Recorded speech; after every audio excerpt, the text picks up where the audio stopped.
देखिए, हम शहरी लोगों को ये पता ही नहीं कि हमारा पानी कहाँ से आता है। हमको लगता है कि नल से आता है। ये बहुत ही दुख की बात है। मैं आपको बता दूं कि ये सब मुझे भी नहीं मालूम था। ये सारी जानकारी तो मुझे शो की रिसर्च में मिली। चलिए आइए देखते हैं कि मुंबई जैसे बड़े बड़े शहरों को जो पानी मिलता है वो कहां से आता है और किन हालात में आता है। थाने जिले का शाहपुर तालुका। भादसा नदी के किनारे बसे इस तालुके में पानी की कोई कमी नहीं है। हर साल 2300 मिलीमीटर से भी ज्यादा पानी यहाँ बरसता है, लेकिन आज यहाँ के कई गांव पानी की एक एक बूंद के लिए तरस रहे हैं। ठीक उसी जगह जहाँ बना है मुंबई शहर को पानी देने वाला सबसे बड़ा बांध, भादसा प्रकल्प। हमारे घर से पानी नजर आता है, रसोई से दिखता है, फिर वो पानी हमें क्यों नहीं मिलता? 3-4 तालाब है शाहपुर में, फिर भी शाहपुर में पानी नहीं। पूरी मुंबई को पानी मिलता है। गांव वाले क्या पानी को देख देख कर मर जाएं? सिर्फ मुंबई वालों को जीने का हक है। जहां एक और यहां से पानी पाइपलाइन द्वारा मुंबई की प्यास बुझाने के लिए भेज दिया जाता है, वहीं विडंबना ये है कि स्थानीय महिलाओं को धूप में झुलसते हुए हर रोज 5-6 किलोमीटर दूर से पानी लाना पड़ता है। घर का काम कब करें? सारा दिन पानी भरने में ही निकलता है। रोज 3 चक्कर लगाने पड़ते हैं। औरतें परेशान हो जाती हैं। रोज इतना चलने से पैर दुखते हैं, धूप में सर गर्म हो जाता है, चक्कर भी आता है। कई बार चक्कर खा के औरतें गिर पड़ती हैं, 3-4 दिनों तक बीमार हो जाती हैं। कई गांव टैंकर पे निर्भर हैं और ये टैंकर भी 2 या 3 दिन में एक ही बार पानी पहुंचाते हैं। पूरा गांव इकट्ठा बावड़ी पर जमा हो जाता है। इतना भीड़ रहता है, वो भीड़ की वजह से वो पानी निकालने के लिए जैसी स्पर्धा लगती है, एक के ऊपर घड़ा डालते हैं। पानी की ये खींचातानी कई बार हिंसक रूप धारण कर लेती है। कई औरतों की जिंदगी बस पानी भरने में ही गुजर रही है। एक बार पानी भर के ले जाने में एक औरत को कम से कम 3 से 4 घंटा लगता है। रात भर यही चलता है। भादसा नदी पे बना ये बांध यहाँ के गांव वालों के साथ हुए अन्याय के प्रतीक के रूप में खड़ा है। मैंने तो 2-2 रुपए रोज पर भादसा बांध पर मजदूरी की है। हमारी जमीनें गई, हमारे पुरखों की जगह से हमें ही वनवास दे दिया गया। हमारी जमीन, हमारा सब कुछ बांध के काम में चला गया। गांव वालों ने कई बार सरकार को गुहार लगाई तो जवाब में मिला उन्हें ये टैंक। लोगों को दिखाने के लिए टंकी लगा दी है। लोग आके देख के जाते हैं, पर टंकी बिल्कुल खाली है। ग्रामीण इलाके से पानी खींचकर एक बड़े शहर तक पहुंचाने की ये इकलौती कहानी नहीं है। हिंदुस्तान के लगभग हर बड़े शहर की बढ़ती आबादी की प्यास बुझाने दूर दराज से पानी लाया जाता है, जिसके लिए सैकड़ों किलोमीटर लंबी पाइपलाइन बिछाई गई है। Delhi 300 kilometre, Bengaluru 100 kilometre, Chennai 235 kilometre, Hyderabad 116 kilometre, Mumbai 100 kilometre.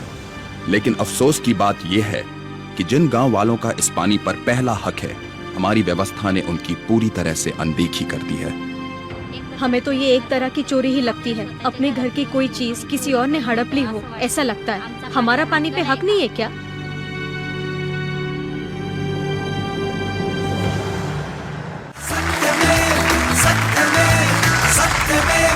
Welcome back. तो दोस्तों, ये बात तो हमारे सामने साफ जाहिर है कि पानी के बगैर जिंदगी नहीं, और अब तो हमने पानी के लिए लड़ना भी शुरू कर दिया है। तो जाहिर है ये हमारे लिए एक बहुत ही कीमती चीज होगी, जिसका हम बहुत ध्यान से, बड़ी सावधानी और जिम्मेदारी से ख्याल रखते होंगे, देखभाल करते होंगे, है ना? चलिए अब मैं आपको दिखाता हूं कि हम कितने समझदार हैं।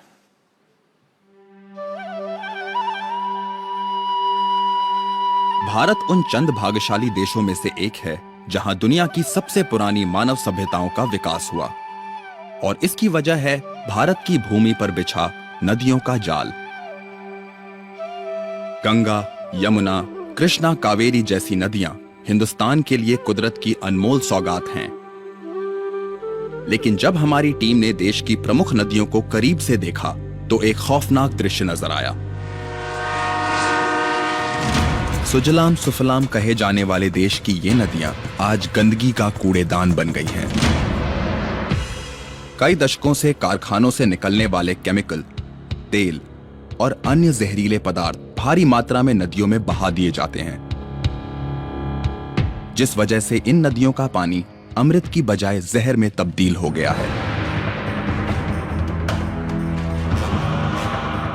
भारत के सीवर सिस्टम का तो लक्ष्य ही नदियां हैं। सीवर लाइन नाले में और नाले नदियों में जा गिरते हैं।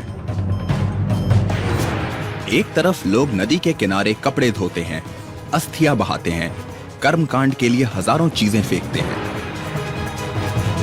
वहीं दूसरी ओर हजारों तरह की दवाइयां, इंजेक्शन, एक्सपायर्ड मेडिकल सामान सभी को एक ही कूड़ेदान की भेंट चढ़ाया जाता है और उस कूड़ेदान का नाम है नदी। दोस्तों, यहाँ हिंदुस्तान में हम अपनी नदियों को बहुत पवित्र, बहुत पावन मानते हैं। लगभग सभी नदियों के साथ हमारा एक धार्मिक संबंध है, हमारी संस्कृति के साथ उनका एक जुड़ाव है। बावजूद इसके हम अपनी नदियों का ये हाल कर रहे हैं। कमाल की बात है, इतने कैसे लापरवाह हो गए हम। दोस्तों, इस वक्त हमारे साथ मौजूद है श्री मनोज मिश्रा जी, जो यमुना जीए अभियान के कन्वीनर हैं, संयोजक हैं। मनोज जी, मुझे बताइए कि इस स्थिति में कैसे पहुंचे हम? देखिए, ऐसा है कि हमने नदियों को एक मैला ढोने वाली नाली के रूप में इस्तेमाल करना शुरू कर दिया जी। चाहे वो लिक्विड के फॉर्म में हो, चाहे वो सॉलिड के फॉर्म में हो, और हम ये नहीं समझ रहे कि हम कर क्या रहे हैं। जी जी। क्योंकि जिस डाल पे हम बैठे हैं उसी को हम काट रहे हैं। यही नदी जिस समय वो पानी ले जा रही होती है तो वो भूजल को रिचार्ज करती है, उसी भूजल को निकाल के हम इस्तेमाल कर रहे हैं। चाहे हम उसको खेती में इस्तेमाल करें, चाहे हम उसको पीने के पानी के लिए इस्तेमाल करें, नहाने के लिए इस्तेमाल करें, किसी भी चीज के लिए इस्तेमाल करें। मनोज जी, मुझे बताइए कि इस वक्त यमुना की क्या स्थिति है? 1400 किलोमीटर की यमुना 800 किलोमीटर में मर चुकी है। 600 किलोमीटर तो ऑफिशियली डिक्लेयर हो चुका है कि this stretch is polluted to an extent कि आप उसको कुछ नहीं कर सकते। वो कौन सा स्ट्रेच है? मतलब ये है पानीपत से लेके इटावा तक का, जिसमें आपका दिल्ली आ रहा है, जिसमें आपका आगरा आ रहा है, जिसमें आपका मथुरा, पूरा का पूरा ब्रज जो कि कृष्णा से जुड़ा हुआ है। जी जी। है? जिसमें कि करोड़ों लोग आते हैं। तो आप समझ लीजिए, वृंदावन में जब आप इतनी श्रद्धा से पहुंचते हैं, वहां आप नमन करते हैं, पानी को लेके आचमन करते हैं, आप जो आचमन कर रहे हैं वो दिल्ली का मलमूत्र है। दिल्ली का गटर है। दिल्ली का 100% गटर है। उसमें यमुना का अपना एक बूंद पानी नहीं है। This is on record. मैं दोबारा पूछना चाहूंगा आपको ये बात, मतलब दिल्ली का जो मल मूत्र है वो यमुना में डाला जाता है, लेकिन ये तो दिल्ली की म्युनिसिपैलिटी करती होगी। ऐसा है कि दिल्ली और दिल्ली से ऊपर यमुना है ही नहीं। दिल्ली से 200 किलोमीटर पहले एक बैराज बना के 2 कैनाल्स के माध्यम से 100% पानी को हटा लिया जाता है। तो जो भी पानी बह रहा है वो तो शहरों का गटर का पानी ही तो है, क्योंकि उसके ऊपर यमुना बची नहीं है। तो दिल्ली का जो मल है वो फिर यमुना में डाला जाता है। और वो वृंदावन पहुंच रहा है, वो आगरा पहुंच रहा है, वो इटावा पहुंच रहा है। जब आप ये शब्द इस्तेमाल करते हैं कि वो नदी मर गई है, तो इसका क्या मतलब होता है? इसके मायने क्या होते हैं? मर गई मतलब वो पानी किसी भी इस्तेमाल के लायक नहीं बचा है। उसके पैरामीटर्स हैं। एक होता है जिसको हम कहते हैं DO, डिसॉल्व्ड ऑक्सीजन। ओके। कि इस नदी के पानी में कितना ऑक्सीजन डिसॉल्व्ड है जी। और वो क्यों चाहिए हमें जी। क्योंकि नदी का जो अपना जीवन है, मछलियां हैं और बाकी जो भी जीवन है जी। वो सब उस पानी से ऑक्सीजन लेते हैं। जी जी। और अगर डिसॉल्व्ड ऑक्सीजन जितना ज्यादा होगा उतना ज्यादा नदी का जीवन होगा। जी जी जी जी जी। और दिल्ली की जो स्थिति है, मेरे पास आंकड़े हैं, DO निजामुद्दीन पुल के ऊपर 0 ऑक्सीजन है ही नहीं, 0 है। ऑक्सीजन, डिसॉल्व्ड ऑक्सीजन है ही नहीं। दूसरा पैरामीटर है जिसको कहते हैं कॉलीफॉर्म लेवल। हार्मफुल बैक्टीरिया का लेवल कितना है इस पानी में। अच्छा। पीने लायक पानी का कॉलीफॉर्म लेवल 50 माना जाता है 100 ml में। नहाने योग्य पानी का 500 माना जाता है। और उसके ऊपर अगर है तो वो नहाने योग्य नहीं है। अच्छा। दिल्ली की जो स्थिति है उसका नंबर इतना बड़ा है कि इतने शून्य हैं कि आप शून्य नहीं गिन सकते। लाखों करोड़ों में है वो। 500 नहीं, लाखों करोड़ों में। अरे हद हो गई। अब ऐसे पानी को आप किस प्रकार से इस्तेमाल करेंगे? और ये इस देश की राजधानी की स्थिति आप समझ सकते हैं। गंगा की क्या स्थिति है वो मुझे बताइए। बिल्कुल वही हालत है जो दिल्ली में यमुना है, वो कानपुर में गंगा है। चाहे आप दक्षिण को ले लीजिए, चाहे आप पश्चिम को ले लीजिए, पूर्व को ले लीजिए, बहुत सारी नदियां हैं जिनकी स्थिति ऐसी है। मनोज जी मुझे बताइए कि इंडस्ट्रियल वेस्ट बढ़ा जाता है हमारी नदियों में, जो फैक्ट्रीज बड़ी बड़ी होती हैं, इंडस्ट्रीज बड़ी बड़ी होती हैं, उसका केमिकल जो है, जो जहरीला होता है अक्सर, वो हम अपने नदियों में डाल देते हैं। कैसे, हमने शुरू कैसे किया ये करना? वाटर एक्ट के अनुसार कोई भी इस प्रकार का पानी आप नदी नालों में नहीं छोड़ सकते जब तक ये हमारा आपने कानून है। यस, इवन सीवेज भी आप ऐसे नहीं छोड़ सकते, वो भी हमारा कानून है।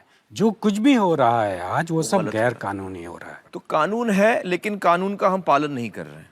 आज अगर अनट्रीटेड सीवेज दिल्ली में यमुना में गिर रहा है तो वो किसी स्टेट एजेंसी का इलीगल एक्ट है, जिसके खिलाफ उनके खिलाफ एक्शन होना चाहिए, लेकिन नहीं हो रहा है। नहीं हो रहा। हिंदुस्तान के बाहर मैंने देखा है कि वहाँ की नदियाँ बड़ी साफ होती हैं। चलिए मैं आपको विदेशों की कुछ नदियों के बारे में दिखाता हूँ।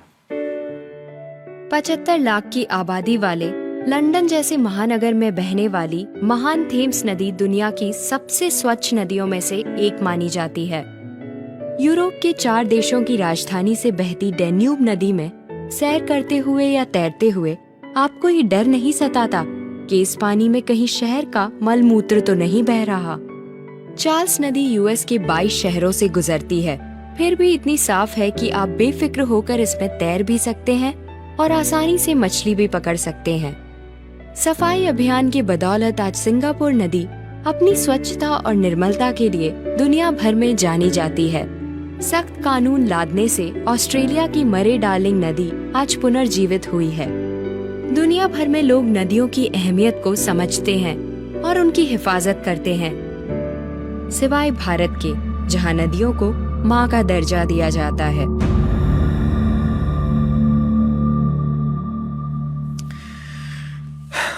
मुझे बताइए मनोज जी, इसका सल्यूशन क्या है, इसका उपाय क्या है? आप जब तक पानी को इस प्रकार से रिस्पेक्ट नहीं करेंगे कि कल ये खत्म होने वाला है, इस वक्त हमको अंदाजा नहीं हो रहा है कि कल खत्म होने वाला है और तब बिल्कुल नहीं बचेगा। इसीलिए आज से हमें पानी की जो रिस्पेक्ट है वो देने की आवश्यकता है। तो ये जो चक्र है इसका समाधान कोई मुश्किल नहीं है, पर एफर्ट नहीं है। जब तक वो जज्बा पूरी तरह से हम में पैदा नहीं होगा तब तक इसका हल नहीं निकलेगा। आपने बिल्कुल सही कहा। बहुत बहुत शुक्रिया हमारे साथ बातचीत करने का।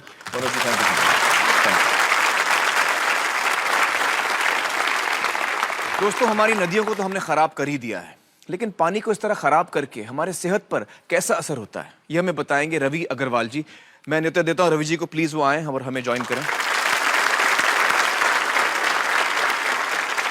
रवि जी टॉक्सिक्स लिंक इस संस्था के डायरेक्टर हैं। बहुत बहुत शुक्रिया हमारे से जुड़ने का रवि जी। मुझे बताइए कि अक्सर हमें लगता है कि शहरों में जो पानी हमारे नल में आता है वो काफ़ी साफ नज़र आता है हमें, लेकिन इसकी सच्चाई क्या है आप हमें बताइए ज़रा। हमारा ये मानना है कि हमने जो फैक्ट्रियों को शहर से बाहर भेज दिया, यानी कि हमने शहर साफ़ कर दिया और प्रॉब्लम ख़त्म हो गई। लेकिन जैसे सब किसान भाई बैठे हैं, इनको मालूम है कि ज़्यादातर जो खेतों में पानी मिलता है वो आपको इंडस्ट्री से साफ़ करा हुआ पानी मिलता है, लेकिन इस पानी को हम पूरी तरह साफ़ नहीं कर पाते हैं क्योंकि इसमें हैवी मेटल्स और केमिकल्स हम नहीं निकाल पाते हैं। दुनिया में किसी देश को ये मालूम नहीं है कि इस पानी को कैसे साफ़ किया जाए। तो किस किस्म के केमिकल्स होते हैं इसमें? नदी में जो केमिकल गए, कीटनाशक जो दवाई निकली वो 10% तो इस्तेमाल होती है, 90% वो पानी में जाती है। उसके अलावा हैवी मेटल्स कौन से? हैवी मेटल्स जैसे बैटरी बनाते हैं जी जी जी, उनसे लेड निकलता है, कैडमियम निकलता है, तो ये सब पानी में जाता है और वो पानी को हम साफ़ करते हैं कॉमन ट्रीटमेंट प्लांट से, लेकिन ये हैवी मेटल्स नहीं निकलते हैं। तो जो हमने रिसर्च करी उसमें इसी पानी की सिंचाई से सब्जी जो उगी उस सब्जी में बहुत ज़्यादा मात्रा में हैवी मेटल्स पाए गए, जिसके बारे में पिछले 20-25 साल में ही ज़्यादा जानकारी मिली है कि इन केमिकल्स और इन हैवी मेटल्स से क्या असर होता है सेहत पर असर क्या होता असर होता है? ये अलग अलग, जैसे लेड है उसमें, तो लेड में तो बच्चों की IQ सोचने की जो क्षमता है वो कम हो जाती है, या मर्क्यूरी का पोल्यूशन है।